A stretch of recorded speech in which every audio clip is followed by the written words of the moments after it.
jua. Para hadirin yang dihormati, sains dan teknologi adalah dua perkataan yang cukup memukau dan menakjubkan.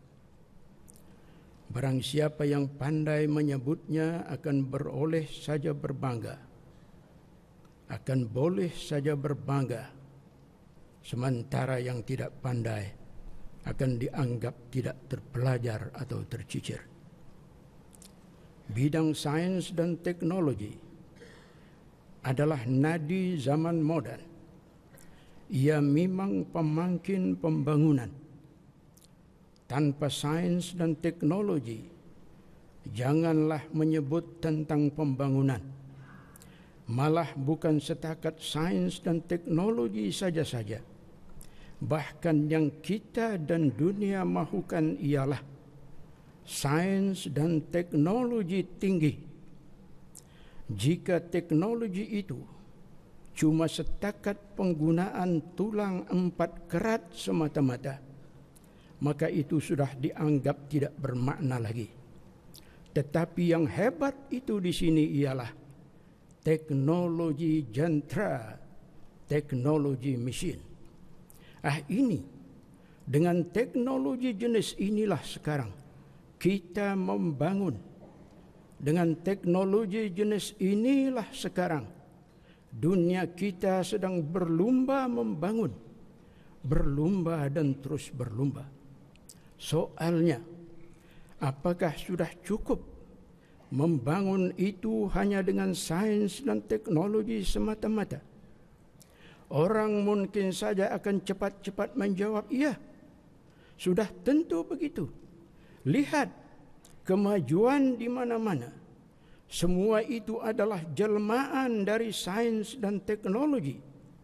Dari sekecil-kecil perkara, dari sebuah rumah duduk sampai kepada bangunan pencakar langit ratus tingkat. Pada masa ini, pada zaman ini, sudah ada bangunan 150 tingkat. Semuanya itu adalah dari ledakan sains dan teknologi tinggi. Angkasa diteroka, lautan diharungi, dan bumi digali atau dikorek adalah dengan sains dan teknologi belaka.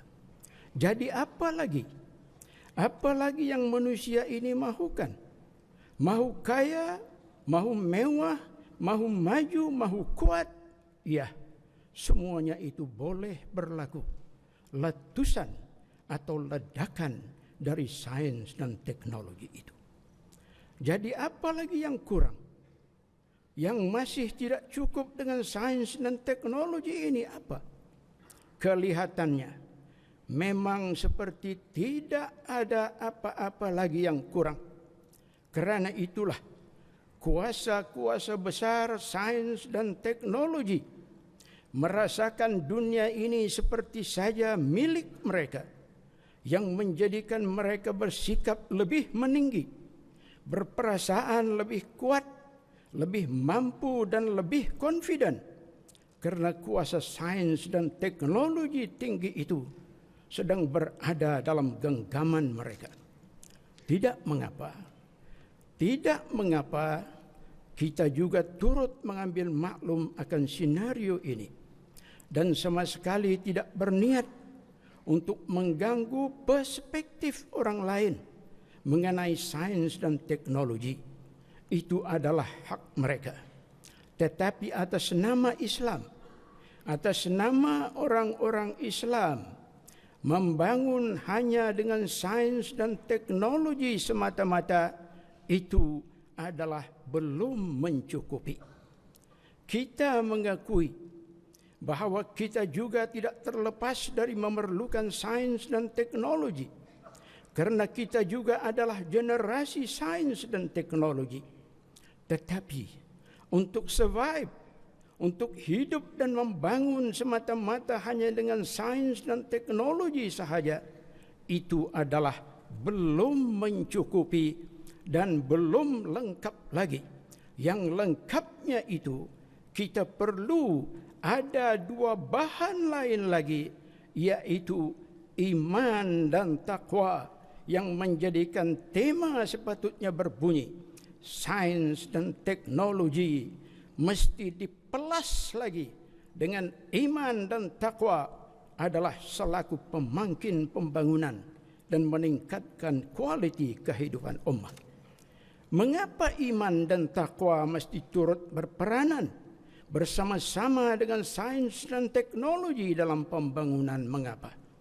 Kerana pembangunan yang mahu kita capai ialah pembangunan yang menghasilkan berkat. Kita mahu mempunyai bangunan-bangunan, tetapi bukan setakat bangunan, malah bangunan-bangunan yang bertonggakkan berkat. Kita mahu membuat rancangan-rancangan, tetapi bukan setakat rancangan, malah rancangan-rancangan yang berpaksikan berkat. Kita mahu mengeluarkan produk-produk, tetapi bukan setakat produk, malah produk-produk yang padat dengan berkat. Dari manakah berkat ini boleh diperolehi?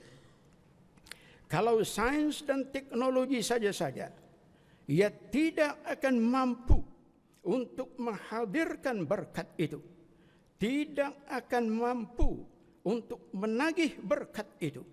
Yang mampu mengundang berkat itu hanyalah iman dan takwa jua. Ini bukan teori, saudara, tetapi adalah ketentuan daripada Allah Subhanahu wa taala sendiri. Itulah ketentuannya, firman-Nya dalam Al-Qur'an, "Walau anna ahlal qura amanu wattaqau la fatahna 'alaihim barakatim minas sama'i wal ard."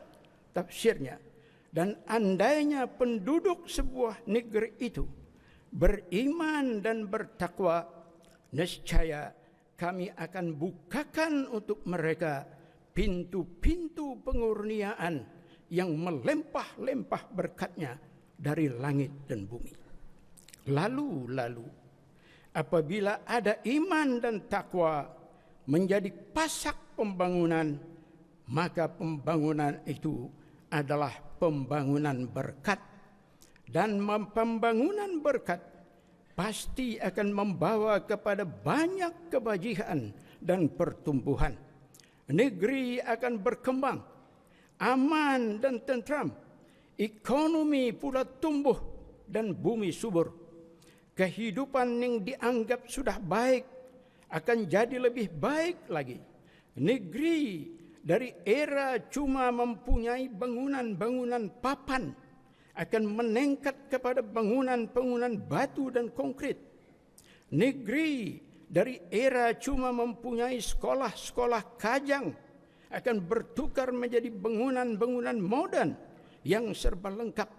Negeri dari era cuma mempunyai masjid-masjid yang beratapkan daun nipah akan dilihat mempunyai masjid-masjid seperti Masjid Umar Ali Saifuddin dan Jami' Asri Hasanil Bolkiah.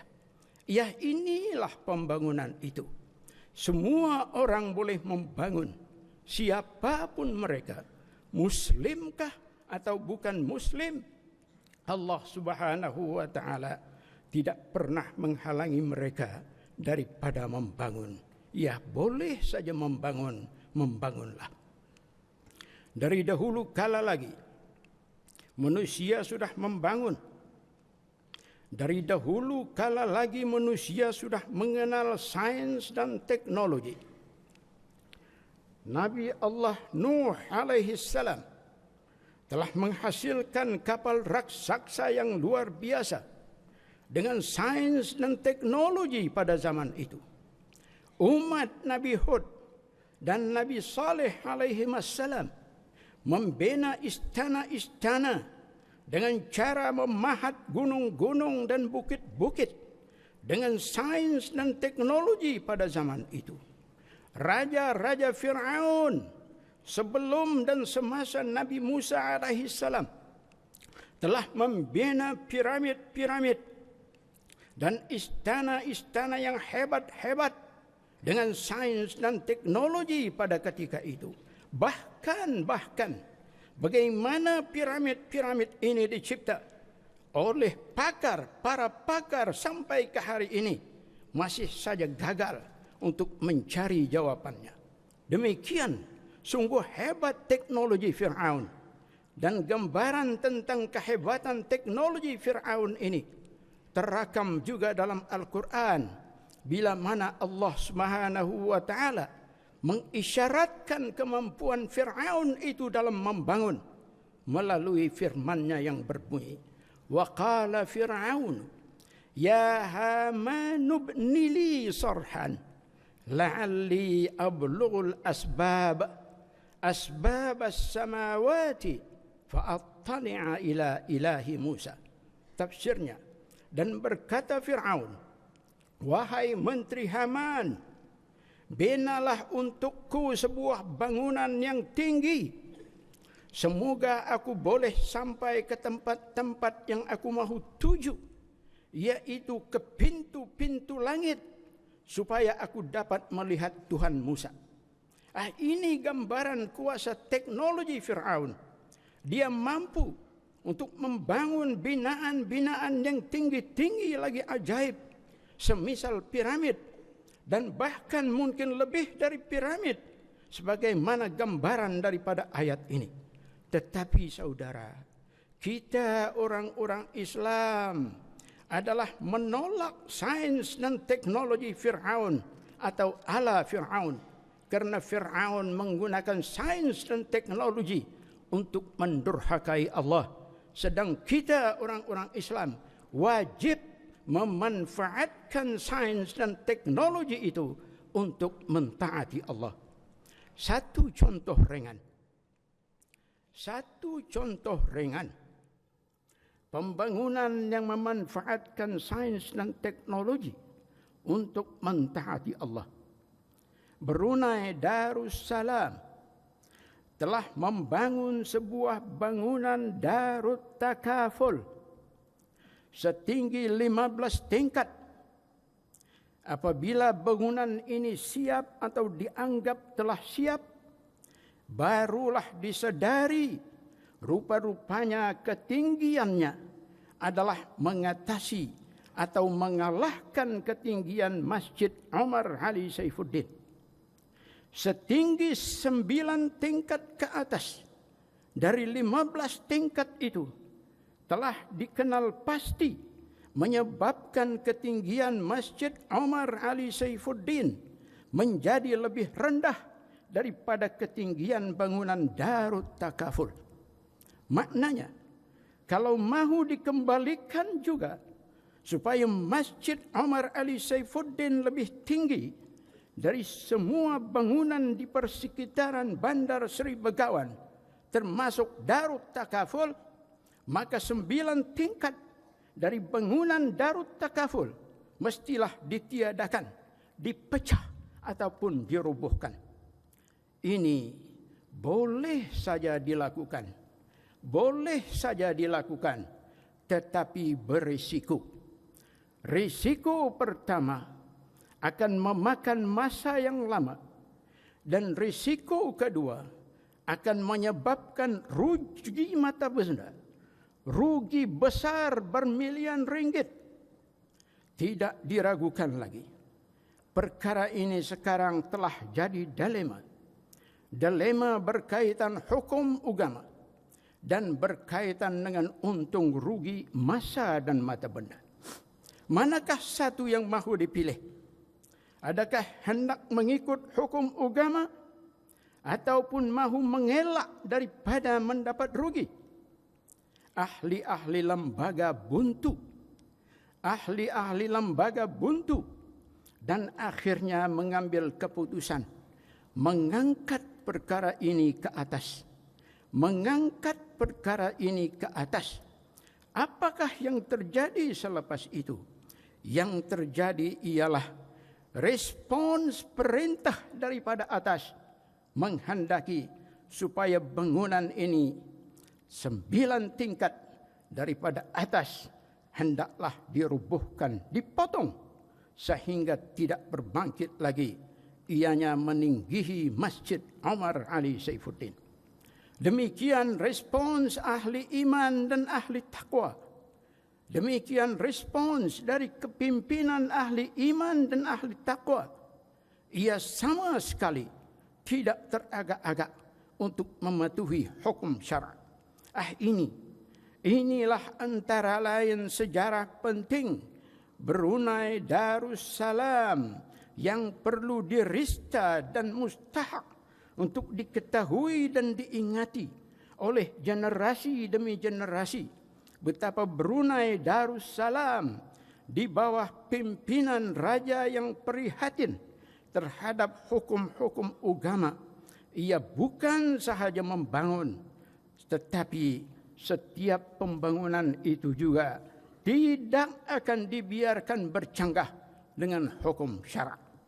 Alhamdulillah, Darut Takaful kita yang bercirikan pembangunan untuk membantu rakyat melepaskan bebanan riba dengan struktur bangunannya yang patuh syarak itu, insya Allah akan sentiasa bersimbah dengan berkat. Konsep takaful adalah merupakan satu transaksi tabarruk. Tabarruk artinya derma. Setiap orang yang terlibat dengannya adalah penderma. Masing-masing itu adalah sumbang menyumbang dan sokong menyokong. Karena itu sumbangan mereka tidak akan habis atau hangus begitu saja. Melainkan apabila tempoh insuran berakhir, akan masih ada sahaja baki dari derma yang telah dibayar dan ianya boleh terus dimanfaatkan oleh penginsur sebagai menampung atau menambah bayaran insuran yang berikutnya. Berbeza dengan sistem konvensional. Pada tahun ini, saudara keluar RM1.000 dan pada tahun hadapan setelah tamat tempoh insuran, RM1.000 itu akan hangus begitu saja. Tidak ada lagi sebarang bakinya dan saudara akan keluar pula RM1.000 yang lain lagi untuk membaharui insuran saudara. Inilah cantiknya sistem insuran Islam atau takaful yang berkonsepkan tabarruk itu. Ia adalah terang-terang membantu, tidak membebani, dan sangat jelas ada berkat di situ. Kita mesti rajin mencari berkat, mesti konsisten dalam usaha mendapatkan berkat. Semua pembangunan kita, janganlah ia kosong dari berkat. Burulah berkat itu. Khasnya dalam perkara ekonomi. Dalam usaha kita membangunkan ekonomi, janganlah fokus hanya semata-mata kepada faktor angka sahaja, tetapi fikirkanlah juga tentang berkat. Cari dan jadikan ia paksi dalam pembangunan ekonomi kita. Karena apabila ada berkat, ekonomi pasti tumbuh, ekonomi pasti kembang, dan ekonomi pasti mantap. Dari mana kita boleh dapat berkat? Dari mana dapat berkat? Berkat boleh saja ditagih, boleh saja didapat dari pelbagai cara. Melalui dasar, melalui polisi, melalui konsep, dan melalui sistem, insya Allah kita akan dapat meraih berkat itu. Misalnya, melalui dasar atau polisi atau konsep atau sistem tanpa riba. Semua ini tidak pasti mengundang berkat. Demikian juga satu sistem yang sangat mudah dilupakan ialah sistem sedekah. Orang jarang ingat sistem ini berkuasa besar untuk menumbuhkan ekonomi. Ya, rahsia sistem ini adalah tersendiri. Ia benar-benar berperanan untuk menumbuhkan ekonomi, bukan meruntuhkan ekonomi. Jika satu saudara bersedekah, nanti insya Allah 10 akan datang menggantinya. Bagaimana Dan dari manakah 10 itu datang? Inilah namanya kerja Allah, kerja Allah. Allah Subhanahu wa taala berfirman, "Man jaa'a bil hasanati falahu asyru amsalha." Tafsirnya, barang siapa yang menyumbang satu kebajikan, maka baginya ialah balasan 10 kebajikan yang sama. Ini bukan retorik, saudara. Bukan saja-saja penyedap kata, bukan. Tetapi ia adalah hakikat yang benar. Satu janji Allah, di mana janji itu tetap di kotanya. Tentang harta atau ekonomi yang tumbuh karena sedekah ini, sudah ada buktinya. Sudah ada riwayatnya yang sahih. Sayyidatuna Aisyah Ummul Mukminin radhiyallahu anha pernah melahirkan kekhawatirannya terhadap Abdurrahman bin Auf, seorang sahabat besar yang sangat kaya pada ketika itu. Aisyah berkata, "Ya Abdurrahman, akhsha an yuakhiraka kathratu malika anil lihaqi bi Rasulillahi fil jannah." Wahai Abdurrahman, aku bimbang, aku khawatir hartamu yang banyak itu akan melambatkanmu dari bersama-sama dengan Rasulullah di dalam surga. Bertanya Abdurrahman, "Walima ya Ummul Mukminin?" Mengapakah begitu, wahai ibu sekalian orang-orang beriman? Menjelaskan Aisyah yang bermaksud, bukankah orang-orang fakir dan miskin itu dapat memasuki syurga dengan segera tanpa hisab? Huraiannya, manusia ini pada hari kiamat kelak akan diperiksa mengikut kedudukan dan harta masing-masing. Semakin banyak harta, semakin banyaklah tanya, dan semakin panjanglah juga masa yang diambil untuk peperiksaan itu. Mereka akan ditanya, dari mana dapat harta, atau bagaimana ia didapat, macam mana dibelanjakan, dan untuk apa, dan lain-lain lagi.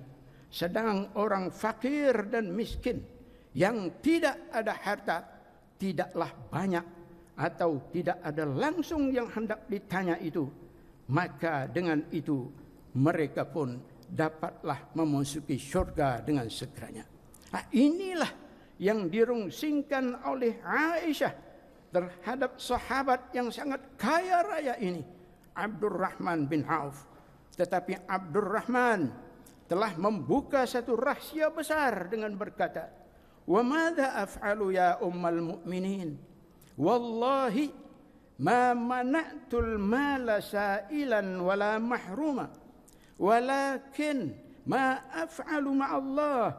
Idza tasaddaqtu fi as-sabahi bi dirhamin khalafahu Allahu alayya 'ashratan fil masa. Fa idza tasaddaqtu bi 'asharatin fi as-sabah khalafaha alayya 100 fil masa. Madza asna'u? Afala atasaddaqu?" Artinya, apakah yang saya boleh buat, wahai Ummul Mukminin? Demi Allah, saya tidak pernah menahan harta saya untuk orang-orang yang meminta dan memerlukan. Tetapi apa yang saya dapat buat dengan ketentuan Allah ini? Apabila di sebelah pagi saya bersedekah 1 dirham, di sebelah petangnya Allah mengganti dengan 10 dirham. Apabila di sebelah pagi saya bersedekah 10 dirham, di sebelah petangnya Allah mengganti dengan 100 dirham. Jadi apa lagi yang patut saya lakukan? Adakah saya tidak patut bersedekah? Tidak payah bersedekah? Ini ajaibnya sistem sedekah itu, saudara. Ini ajaibnya membangun ekonomi melalui sistem sedekah. Sistem ini tidak pernah dikenali oleh pakar-pakar ilmu ekonomi dunia. Oleh Adam Smith 1723 hingga 1790. Oleh Thomas Robert Malthus 1766 hingga 1834 oleh David Ricardo 1772 hingga 1823, oleh Karl Marx 1818 hingga 1883 dan lain-lain. Tidak pernah mereka itu tidak pernah sebut ini, tidak pernah mengenalkan kepada kita sistem sedekah ini. Tetapi Nabi kita Sayyidina Muhammad sallallahu alaihi wasallam ada mengenalkannya. Baginda bersabda, "Ma naqasa malun min sadaqah," rawahu Tabrani. Artinya, tidak berkurang harta itu karena sedekah. Mengapa tidak kurang? Karena harta itu tertahan oleh berkat. Berkat yang memegangnya, malah menyiramnya sehingga jadi subur dan bertambah. Itulah hebatnya berkat. Berkat yang terjadi karena sedekah. Iya, sedekah menurut Nabi adalah syai'un ajab. Artinya satu perkara besar, satu perkara agung. Ia bukan saja berperanan menumbuhkan ekonomi, bahkan juga adalah perisai kepada bala bencana. Sedekah, iya sedekah juga mampu untuk menolak bala bencana. Sebagaimana hadis Nabi sallallahu alaihi wasallam, "As-sadaqatu tadfa'ul qada'a as-su'a." Bermaksud sedekah itu menolak bala bencana. Iya. Siapa juga yang mahu terhindar daripada bencana, maka bersedekahlah. Demikian juga negeri, kalau mahu terlepas daripada bencana, maka kembangkanlah sistem sedekah ini. Ingat, sedekah ini bukanlah terbatas daripada individu kepada individu sahaja, tetapi sedekah juga boleh datang daripada badan-badan atau lembaga-lembaga atau syarikat-syarikat terhadap orang ramai, dan bahkan daripada kerajaan kepada rakyat jelata. Ini barangkali jarang disedari oleh orang, terutama sedekah daripada kerajaan kepada rakyat. Apabila kerajaan mengamalkan pendekatan pemurah atau ihsan, maka itu sebenarnya sudah masuk ke dalam kategori sedekah. Dalam hubungan ini, alhamdulillah, kerajaan kita, kerajaan ke bawah duli yang maha mulia Paduka Sri Baginda Sultan dan yang di-Pertuan, telah pun sekian lamanya mengamalkan pendekatan sedekah ini. Lihat kurnia-kurnia kepada rakyat, kurnia bebas daripada pelbagai bebanan cukai, menikmati pendidikan percuma, menikmati perubatan percuma, menikmati subsidi-subsidi makanan asasi, menikmati subsidi-subsidi minyak dan gas. Warga tua menikmati pensiun bulanan mereka. Rakyat dari kalangan ibu tunggal, rakyat dari kalangan kurang upaya, rakyat dari kalangan fakir dan miskin, semuanya itu turut disangkuti. Dan malah warga dari kaki tangan kerajaan juga adalah tidak diabaikan. Selain daripada gaji pokok mereka, mereka juga turut menerima kurnia allowance khas menurut kategori. Ini semua telah menjadi amalan kita yang berterusan.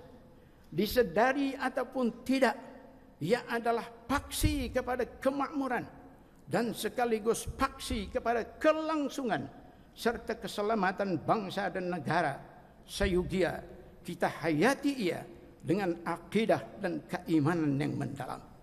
Demikian, berkat pasti melimpah dan tidak akan putus-putus insya-Allah di bumi yang bertuah ini, bumi yang menghiasi dirinya dengan ihsan dan sedekah. Ini tentang berkat ini, saudara.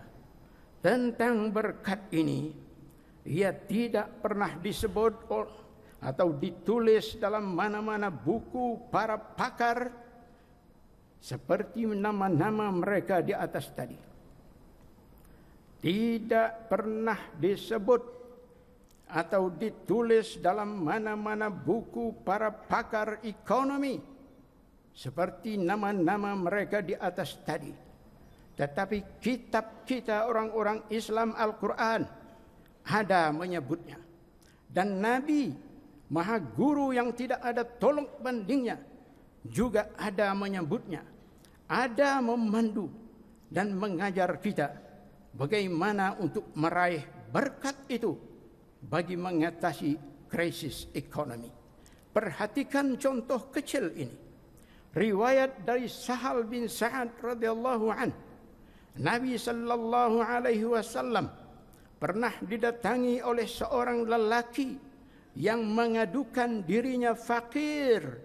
Saya fakir, wahai Rasulullah, saya fakir. Lalu baginda sallallahu alaihi wasallam pun mengajar si lelaki yang fakir ini bagaimana untuk merawat kefakiran dengan bersabda, "Idza dakhalta baitaka fasallim in kana fihi ahad wa in lam yakun fihi ahad fasallim ala nafsika thumma sallim ala nabiyyi waqra qul huwallahu ahad marratan wahidah." Artinya, apabila engkau memasuki rumah, maka berilah salam sekiranya ada orang di dalam rumah itu.